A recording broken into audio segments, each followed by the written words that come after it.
dari daerah Hangar bakal menuju daerah Mil. Tentunya masih ada keuntungan bagi anak-anak Aura kalau pengen drop point di area Mil karena searah dengan jalur pesawatnya. Tim yang lain juga turun ke daerah drop point mereka masing-masing. Terlihat observatorinya karena tidak ada info leluasa lah Kings di sana untuk melakukan looting. Serta juga daerah Clock Tower kali ini itu udah diamankan sama teman-teman dari Galaxy. Nggak mau kayak tadi di round pertama mereka baku hantam dan bahkan faktornya yang bakal menjadi berdarah. Sudah ada The Pillars OP dan juga RRQ Hide yang bahkan keculik satu playernya menjadi cuan. Yang mana kita ketahui di area factory resource senjata mim kalau kita memaksakan sangatlah berbahaya. Karena ada juga 6 Ian kali ini bakal memberikan distraksi ke Arab tanpa ada senjata yang mumpuni kali ini dan bahkan Joan berhasil di ending. Satu ditukar dua dan kali ini juga dari belakang tidak terspot keberadaannya. Tetapi dari HMXC udah bakal untuk melakukan distraksi lagi. Di atas sana terdengar suara double vector yang udah bakal menghujam. Dan lagi Limzy berhasil mendapatkan Arabnya udah mulai turun gunung dan bahkan HMXD masih mencari pergerakan satu player lagi yang bersembunyi di balik sana. Bersembunyi di balik dronanya berputar dengan motor dan juga malah Rama berhasil mendapatkan Bapak jam kita kasih yang udah harus di backup penyisakan. Oh my god, malahan Arabnya pun tumbang. RRQ udah finish di peringkat ke-12 Julia. Yes, betul sekali ada QID. Ternyata di round keempat kita kali ini harus puas begitu saja di posisi ke-12. Sayang sekali The Pillars OP kali ini sudah mengoleksi 4 poin eliminasi. Dan kita lihat tadi juga semangat yang ditunjukkan oleh teman-teman dari The Pillars OP benar-benar luar biasa ya. Semangatnya sangat-sangat panas mungkin apanya. Tapi kita move terlebih dahulu ke area Graveyard, dimana kita lihat ada Kings Esport dan juga GPX Esport. Bahkan tembakan sudah mulai dibuka kali ini. Dua player dari Kings mencoba melakukan satu inisiasi terhadap teman-teman dari GPX, dimana kita lihat juga ini coba kehilangan banyak darahnya. Walaupun sudah mulai diaktifkan, harus sedikit berhati-hati menghirup inhaler terlebih dahulu. Coba untuk setup ulang, mencari lagi posisi yang lebih enak, melakukan medikasi terlebih dahulu. Coba untuk sedikit lebih bersabar, melakukan holding position terlebih dahulu. Karena kalau bisa gue bilang sebenarnya dari visionnya sendiri belum terlalu jelas ya. Bahkan salah satu player dari GPX-nya berhasil untuk cabut aja dari daerah pertahanannya teman-teman Kings Esport itu sendiri. Langsung pergi menggunakan launchpad, kayaknya mau coba ngejar kah. Tapi ternyata bakalan bergerak ke arah observatory, di mana ada blue zone di daerah sana, yang mana mereka ingin coba untuk memaksimalkan resource yang mereka miliki agar lebih siap lagi masuk ke arah mid game ataupun late game nantinya. Ya, karena dari si Ekonya, bukan Eko sorry, dari Kings tadi itu dia kayaknya cepat banget pengen langsung melakukan move ke daerah Graveyard. Otomatis dia kayaknya bakalan sadar ini kayaknya bakalan sama lagi. Graveyard round pertama sama round keempat pasti bakalan sama. Dan nyatanya emang iya dari GPX juga. Kalau dari segi rotation gue lihat gak jauh berbeda. Dan strategi juga gak jauh berbeda dari round pertama tadi, bermuda juga. Walaupun kali ini juga si Wix-nya itu seorang snap shooter dari Ipex harus terpulangkan. Not bad karena masih ada revival point juga yang bisa digunakan. Dan gue malah uniknya ngelihat permainan dari Kings ini gak terlalu ngotot ketika dia menemukan atau mendapatkan satu poin kill. Dan bahkan dia coba tarik ulur dulu ke area observatory. Ngomongin tarik ulur, ini adalah Ahnaf nih, 4 kill ya. Dengan total damage 832 tadi juga. Yes, damage yang cukup ya dari seorang Ahnaf dengan 4 killnya yaitu 832. Tapi kita lihat kali ini dari Galaxio sendiri masih coba untuk melakukan rotasi menuju checkpoint selanjutnya. Dan terbilang cukup sepi ya, bisa gue bilang bermuda tadi hanya sedikit intens temponya di awal permainan saja. Kali ini menuju ke arah mid game-nya mungkin akan sedikit lebih pasif lagi ya dari semua player yang bermain di bermuda kali. Namun di pinggiran zona kita lihat ada tim GPX di daerah hanggar yang mungkin akan sedikit lebih sabar lagi. Mungkin mereka akan bermain sama dengan round kedua tadi ya kali ya. Mereka bakalan coba untuk bermain lebih sabar, tidak terlalu terburu-buru, tidak terlalu cepat untuk bergerak gitu ya. Hanya menunggu momen saja, melihat situasi lalu melakukan keputusan yang menurut mereka mungkin akan baik ya, mengurangi resiko tentunya. Decision making di sini penting banget sebenarnya. Itulah kenapa shot caller dibutuhkan dan itu akan membuat timnya akan jadi lebih rapi gitu, karena dari decision making itu sebenarnya harus ada yang bisa memutuskan gitu. Kalau misalnya lu mau kemana itu kan bisa aja dalam satu tim itu ada 3 orang yang gue mau ke sini, gue mau ke sini, gue mau ke sini, berbeda-beda. Nah itu dia pentingnya peran dari shot caller agar bisa untuk memberikan decision making yang baik untuk tim itu sendiri. Tapi kita beralih terlebih dahulu. First Rider Eclipse kali ini masih di posisi yang cukup nyaman di rumah kayu, gak ada gangguan sama sekali, bisa gue bilang bener-bener pasif sih kali ini. Round keempat yang benar-benar pasif tanpa ada peperangan, hanya saja tadi itu di awal di area Factory yang ke pick off duluan itu teman-teman dari Hide. Yang sayangnya si Hide ini kalau dia tidak bisa mengumpulkan poin penuh, otomatis dia bakal ke degradasi di divisi 2 dan otomatis dari si Kazu bakal naik di divisi 1 tentunya. Dan kalau gua ngeliat tadi juga dari si Hide itu dia kayak terlalu memaksakan untuk melakukan peperangan di area Factory, padahal Factory itu sendiri untuk resource senjata minim banget. Kalau semisal dia pengen belok dikit aja atau memaksa menuju daerah Pocinok masih ada asa sebenarnya. Dan kalau dia bertahan itu malah petaka dan emang udah didapatkan. Tetapi dari The Pillars OP rupanya memasukkan Chelsea dan menarik si Rama. Wow, ada gempuran baru nih kayaknya dari The Pillars. Sekarang kalau gue ngeliat juga dari kapan ya ketika si The Pillars OP ini ganti roster, ditukarnya si Chelsea dengan Rama, dia bisa berhasil dapatin Buyah. Apakah pada malam hari ini dia bisa mendapatkan Buyah kembali dan merebut kembali gelarnya sebagai preman? Masih kita tunggu karena dari rotation arah minimap juga yang kita lihat tentunya mereka pengen bergerak ke arah depan pun kalau mau lurus menuju daerah rumah bolong itu aman tanpa ada gangguan. First Riders-nya yang tadi ngamanin rumah kayu rupanya udah nangkring ke area mil dan bakal ngedatangin pertahanannya Island of God. Oke, dari First Riders akan masuk ke arah pertahanan dari Island of Gods. Kita lihat dari Onyx Olympus pun kali ini di area yang selalu menjadi rumah mereka itu Cape Town kali ini sudah siap melakukan rotasi lanjutan tanpa adanya gangguan dari siapapun. Kali ini Tayo akan mengendarai mobilnya dan melaju. Kita lihat juga Tayo ini baru saja masuk ya untuk menggantikan seorang gardu terlebih dahulu. Supaya kita merindukan Tayo yang apakah bakal berperang lagi di mobil Tayo gitu kan, seperti hari kemarin gitu ya yang gue sebutkan. Kita kali ini dari Onyx Olympus akan coba untuk masuk ke area circle.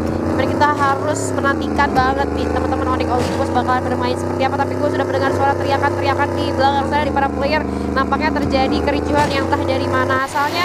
Tapi kita lihat kali ini Onyx Olympus masih cukup aman di area belakang. Lau dan kawan-kawan itu Zexia kenapa tuh ya? Walaupun masuk untuk menggantikan seorang Wiza ya kali ini. Jadi dari Onyx Olympus ada 2 playernya yang digantikan. Namun kita lihat kali ini untuk setup di bibir circle ini membuat teman-teman dari Onyx Olympus harusnya akan selalu bermain safe untuk sampai ke arah late game nanti. Kita move terlebih dahulu First Riders Eclipse. Coba untuk memanfaatkan area bawah jembatan di mana kita lihat mereka kayaknya udah notice kehadiran teman-teman dari Island of Gods. Maka dari itu mungkin mereka akan bermain sedikit lebih sabar lagi, nahan dulu aja kayaknya Azuri. Ya, malam ini unik ya. Kalau gue lihat kenapa gue bilang unik, tadi dari Onyx juga kayaknya satu tim pertama yang udah mengganti playernya dengan 2 orang. Dan bahkan si Onyx ini sendiri pengen ngumpulin poin penuh sama kayak di beberapa day yang lalu yang dia Buyah nahan di dalam rumah nelayan Purgatory. Sebelumnya juga ada tim dari First Riders yang tadi say hello kepada Galaxio. Galaxio ini ketahan nih di area jembatan. Dan dia juga kayaknya pilihannya hanyalah defense di area sana. Kenapa seperti itu? Karena dia memaksakan maju juga ditahan sama First Riders. Memaksakan mundur ke belakang adalah Belen Tabor lebih tepatnya yang tahan di sana. Dan bahkan Eko yang kita ngelihat performa agak sedikit menurun bakal coba untuk mantekin kepada Tang City, di mana Tang City barusan aja memberikan distraksi kepada Kings yang udah nge-pick off 2 orang. Oke, Tang City, Kings dan juga Eko Esport di sini udah cukup berdekatan, namun gue rasa dari Tang City akan lebih terfokus terlebih dahulu ke arah Kings yang lebih dekat dengan mereka. Eko pun tidak berusaha untuk ikut campur antara 2 tim tersebut, namun hati-hati itu di Vito bergerak ke arah teman-teman dari Eko Esport yang gue rasa udah menerima beberapa tembakan peringatan dari teman-teman Eko. Dan kali ini di Vito pun coba untuk mundur sedikit lebih jauh lagi, namun masih belum berhenti ya dari Tang City dan juga Kings ini bakal dikejar sih kayaknya sama Tang City. Bakal coba dicari dulu, mereka bener-bener haus sama point kill. Namun kita lihat kali ini satu player di Tang City malah terculik terlebih dahulu karena ada Island of Gods yang coba untuk mematahkan setup yang dimiliki oleh Tang City itu sendiri. Lagi-lagi aksi Choi berhasil menerima damage yang cukup sakit. Ada Skylar yang dilemparkan, duelnya pun hancur. Azriel sudah siap memantik dari arah high ground, namun gue rasa masih belum ada titik terang dan sudah disadari ternyata ada informasi bahwa salah satu player dari Tang City coba untuk melakukan satu upaya flanking bahkan, dan sudah disadari oleh seorang Azriel. Ada flash freeze juga dilemparkan demi mendelay pergerakan salah satu player tersebut. Namun kita lihat kali ini dari seorang Bang coba untuk membukakan jalan lagi, nggak peduli di belakang, yang penting kita coba untuk masuk ke dalam circle karena 33 detik lagi zonanya akan menyusut lagi dan mereka coba tuh bermain secara objektif mengamankan placement point di dalam circle. Coba tuh nungguin musuh aja kayaknya. Tapi hati-hati, Echo Esports kali ini harus berhadapan dengan teman-teman dari Island of Gods yang hari ini benar-benar lagi panas banget. Ada granat yang dilempar, terkena splash damage saja, namun tidak dapat menjatuhkan siapapun. Dus langsung saja melakukan satu upaya maju arah depan, tapi Koja lagi dan lagi berhasil jatuh menjadi garda terdepan. Itu tidak masalah menjadi informasi untuk teman-teman dari Echo Esports. Langsung diras begitu saja, tapi Kucai dari arah belakang melakukan satu flanking tidak disadari oleh siapapun. Dalam bahaya teman-teman dari IOG kali ini. Giba pun sudah terkikis habis HP-nya. Dua player itu Giba dan Kucai berhasil dijatuhkan. Dus bersisa seorang diri, tapi Dus berhasil menumbangkan satu player itu. Bang menggunakan granatnya. Dari sisi lain ada yang ikut campur, ternyata First Riders dan Echo Esports berhasil dipulangkan di posisi ke-11. Namun tadi ada campur tangan dari First Riders ternyata, gue rasa ya, yang masuk ke arah pertempuran dari IOG dan juga Echo Esports nih Azuri. Ya ini gue ngeliat apa ya? Satu pergerakan terburu-buru dan satu keputusan yang sangat cepat diambil sama teman-teman dari si Eko-nya sehingga dia kesulitan untuk melakukan firing.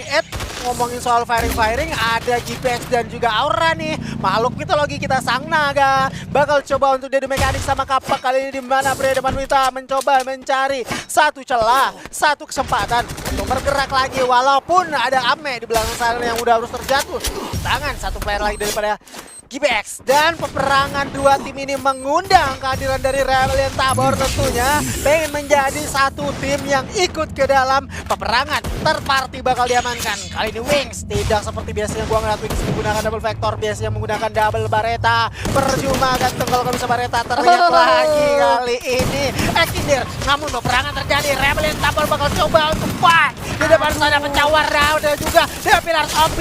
Ian triple sih kalau terjatuh, namun kali pencawar banget di mana-mana ada keluar, walaupun tidak langsung jatuh, tumpang begitu aja. Ada granat. Yosi merasakan pedihnya dan sakitnya menggunakan granat. Bisa satu orang lagi. Wings agak cukup kebingungan kali ini mencari celah, walaupun juga di sana Rebellion Tabor maju sudah dengan 4 orang. Terus direbek lagi dari dari rumahnya GPX pun harus tumbang di peringkat ke-10 di tangan Rebellion Tabor. Namun The Pillars OP juga menyusul di posisi ke-9.